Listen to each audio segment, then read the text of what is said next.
It's your girl kmyaae, and welcome to my YouTube channel. Today's story time is about my transitional journey and also my hormonal replacement therapy, how that's going, the progress, and my coming out story and how I became kmyaae. So let's get right into the story. I was molested at a very young age. I was 4 years old. I had a family member who touched me in places that we shall not speak of.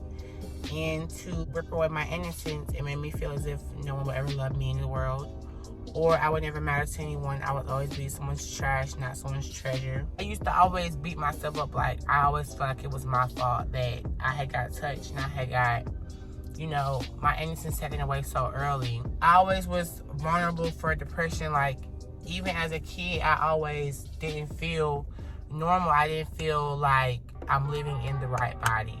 My mother worked 2 jobs just to support her kids. I grew up without my father. He was never really there for me, none of my life, honestly. He chose the streets over his family, which is very unacceptable and it's very disgusting. For you as an individual to lay down with a woman and have a child, multiple children at that, and not take care of them and act like that's not your responsibility, that is not very cute, and I will never, ever accept anything like that, period.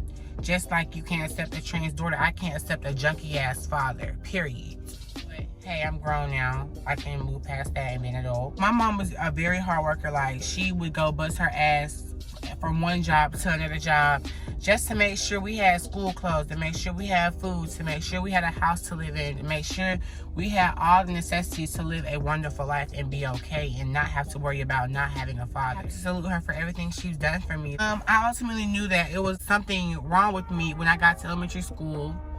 And I would always like to kiss on boys. I would always like to play around with the boys, to slide, you know. Never really play with the girls, but I had girlfriends, but it was girls that, you know, we play with outside at recess or whatever. It was nothing like, oh, I like this girl, you know, be my girlfriend. I liked the boys, and I'm not gonna lie. So when I got to high school, had that Trey persona. Seriously, what the fuck are you doing? I tried to give off that I was a street nigga, honey. That you couldn't tell me I had no sugar in my tank because I didn't. Now you know your black ass lying. The Lord knows I had 15 pitchers of Kool-Aid in this goddamn tank mixed with all the sugar supply in the world. But bitch, I know a hoe never seen it. A hoe never seen any of it because I never let a hoe see it when I wanted to. Yeah, I had my feminine ways, but it was never nothing like, bitch, oh, he gay. Like, he sissy, faggot, punk pussy. But 9th grade, I don't know, it was just something about 9th grade. Like, it just made me want to express my feelings a little bit more. It made me want to actually have a girlfriend, want to do things with a girlfriend. So I had got a girlfriend, her name was Tia. We met the first week of school, and I remember, like, I had just went for her because I had stole her from this fat ass nigga named Zion. All my friends didn't like her. Like, none of my friends liked this bitch at all. And she was a cool little girl. Like, I was feeling her. But she was just doing some whole shit to me. Like, I was used to be on the phone with her every night, you know, going to sleep on the phone with her. And, honey, she used to be texting other boys, honey. So one day, I had caught her and ex fucking on a boy. Well, she wasn't literally fucking him, but you know how somebody fuck with somebody, they talking in the gym or whatever, you see him, you like, okay, this a hoe. Like, bye. So, I was like, you gonna pick me or, you know, we gonna break up, that's it. I know she used to be crazy. Like, she used to always tell me the things she used to go through and the things she'll do. And I'm just like, ooh, baby, I don't even think it's gonna last long for real. I'm just trying to see where it's gonna go. I'm testing the waters, I'm swimming, I'm diving, and I'm drowning. She always said she liked the girls. And I was just like, okay, you know, you ain't gonna try that with me, is you? You see I like you. You know, if I'm giving my time to you, don't play with my time. This bitch fucking around with a dyke. A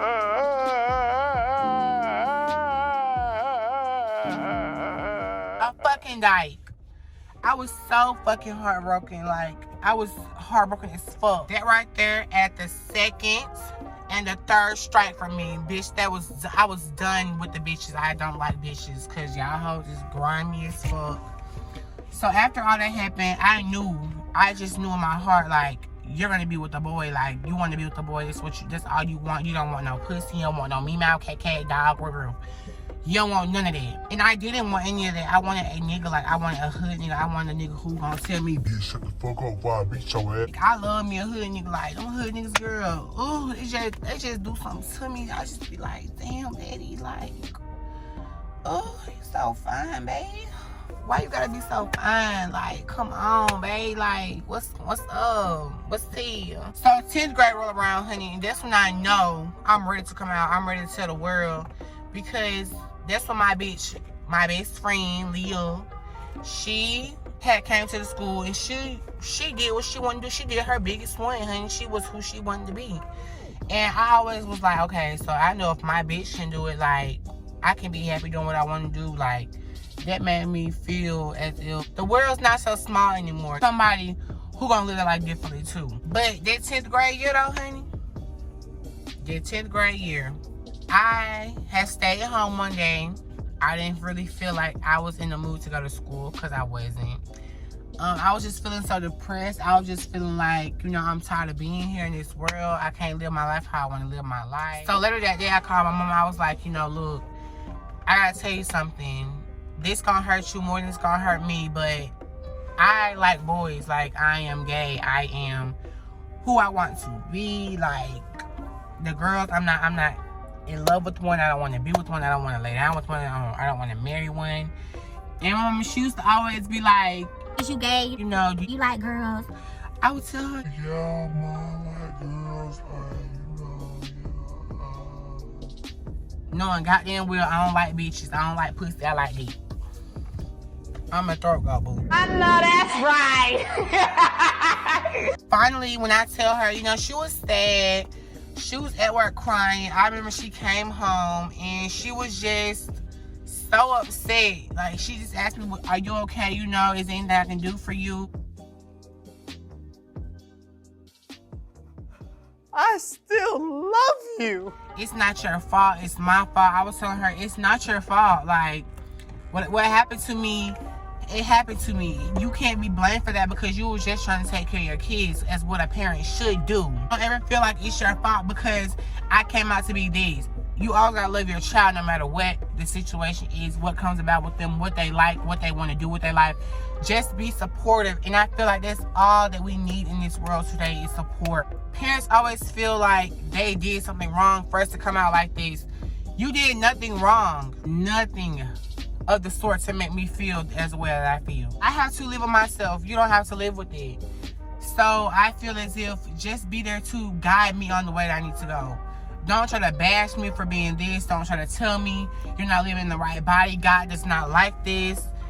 I don't have time to be hearing all that, honey. I'm trying to get to the motherfucking money and be a bad bitch. You trying to stop me and try to tell me what the fuck I need to do. It took her a little time to get used to me being who I was. She was iffy about the girl clothes. She was like, your pants too tight. That shirt does not go. That shirt ain't cute. I don't care. I want to wear it because I want to wear it. You're not going to tell me what I can and cannot wear. So, everybody at school knew I was that bitch. I had all the niggas. Check my resume, ho. But, you know, high school, it was fun. Like, high school, it gave me a lot of, you know, things to look at, but also to take back from. High school, I looked at that fucking mess.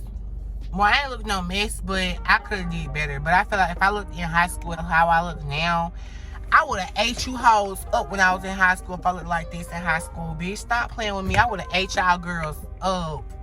Bitch, gave perfect 10s. Bitch, pussy, hoe, stop playing with me. Hey, shout enough to come in our story. Get me to your transition story. You bad as fuck. Let's start this story off. I began my transition on January 19th. When I first started my transition, I did not have very much confidence. I felt like, you know, it's hard being a woman, so expensive, you know, having to keep myself up, hair, nails, etc. So at first, I was not very good at it. I had needed help. I needed someone to guide me. I had needed someone to just put me on the right path, you know, to get me going. Luckily, I have friends that, you know, also are transgender girls who have been in the game longer than I have, to ultimately teach me, you know, things that us girls should do in order to not get clocked, or, you know, to not give up our teeth so easily as other girls give up their teeth. I was ugly as fuck. I looked at heat like, you know, bitch, I was a cross-dressed the hoe. I kept switching from a boy to a girl that first week because I was like, this is really what I want to do. The first few days of my transition, I did not know what the fuck I was doing. I looked at a hard-ass mess. My hair looked at a mess. My lashes was all the way up here. I just looked like a fool, like a fucking bum. Whole time, y'all, I'm looking like Igor in the face. Like, this shit is ridiculous. A lot of people, they did not want to see me transition. They told me that I was going to be ugly, that I was never going to do it.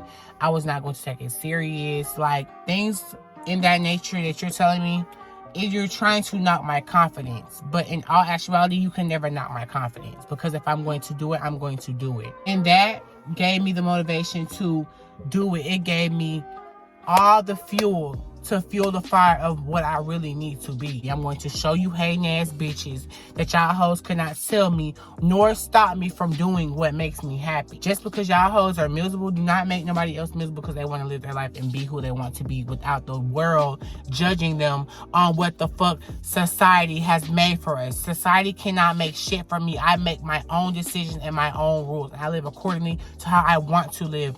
During the third month of my transition, I finally had received my first hormone shot. I received that hormone shot, and I remember I felt pussy as fuck. My dumb ass already talking about, oh, I can already feel my titties hurting. I felt like, oh, I'm bad as fuck. You can't tell me otherwise. Like, I felt like I was that girl. I felt all that pussy juice running through my body. It was fueling me. I was like, okay, I'm loving this. Keep it coming. I finally had the courage to go to a hormonal doctor to get on estrogen, which helps the body to break down any unwanted testosterone, you know, replace fat where it needs to go, and just give you the feminine look and the shape. Transitioning in the world today is very hard. People look at us at the bottom of the totem pole like we don't matter. They look at us as if we are monsters, as if, you know, that's just a nigga in a wig. Bitch, don't ever call me no nigga, because bitch, I am most definitely a more woman than your bitch could ever be, period. Don't play with me. Niggas always be having so much to say about it, especially the niggas who knows I could pull you on my worst day. But you niggas are so pussy, and you niggas are so scared to be yourself, and you think of what the world gonna think about you. Fuck the world. I'm trying to figure out how the fuck I feel about myself. I don't have time to be worried about how the fuck you feel about me. Bitch, you are not important enough to me to make me feel like, bitch, I gotta listen to you tell me I'm not important. When I first transitioned, my mama, she was cool with it or whatever, you know. She would ask me, you know, is this what you really want to do? I'm like, yes, I want to be trans. I want to live my life as a girl. I want to be comfortable. I didn't love myself. I did not love myself at all. I felt like I was just living to make other people happy, and that did not feel good, not being able to control your own life. Some people transition out here for just the boys and just for the look. I transitioned because I wanted to transition, and because it made me happier as a person to finally be able to define myself as a woman, not to define myself as a bush queen or define myself as a masculine sissy or any of that. Like, I want to be a woman, and that's what the fuck my dreams are gonna get me to. A badass bitch. Around the second week of May, I had received my first bottle of estrogen and my first bottle of spironolactone, which are hormone blockers. Buying black market hormones or keep having to get hormones from friends, like, I don't need to be on no one else's time. I need to be on my own time.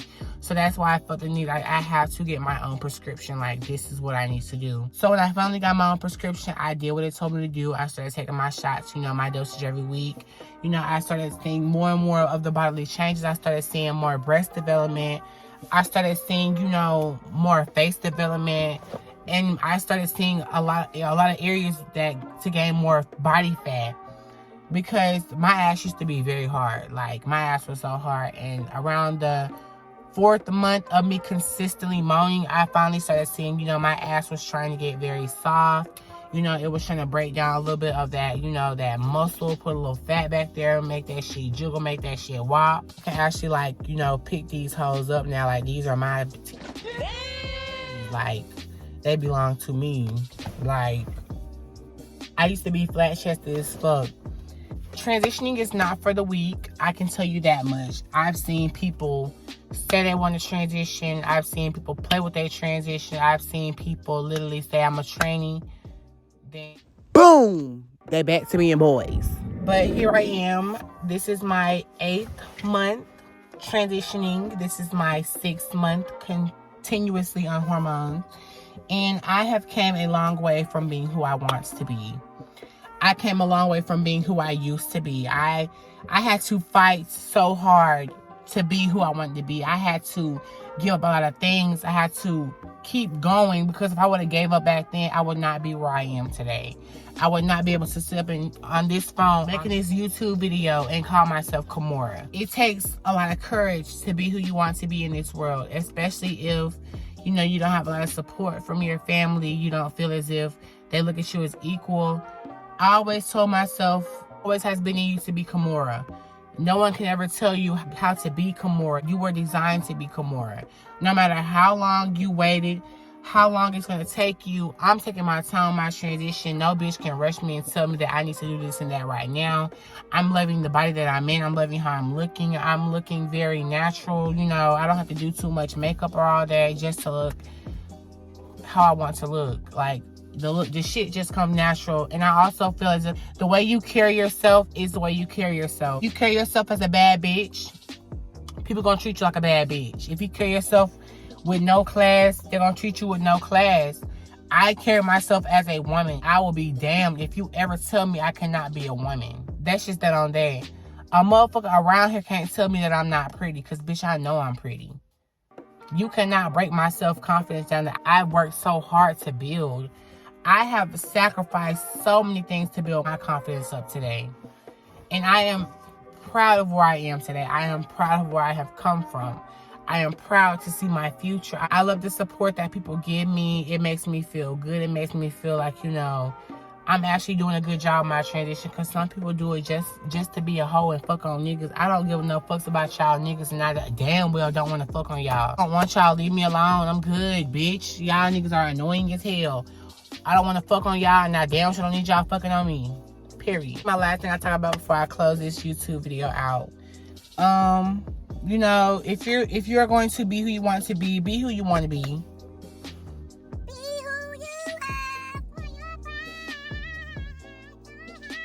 But this is for my people that, you know, are watching me, my younger viewers, and you're looking at me as an inspiration.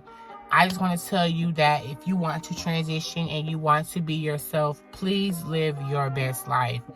Do not let people live your life for you, because you will always be miserable no matter how hard you work to do something. If you let people tell you and dictate on how your life is going to go, you're going to always be miserable. And I have to tell myself, it's about me. It's not about no one else. It's about you. Only you can make yourself happy in the end. At some point in life, you have to be able to stand up for yourself, and you have to practice what you preach.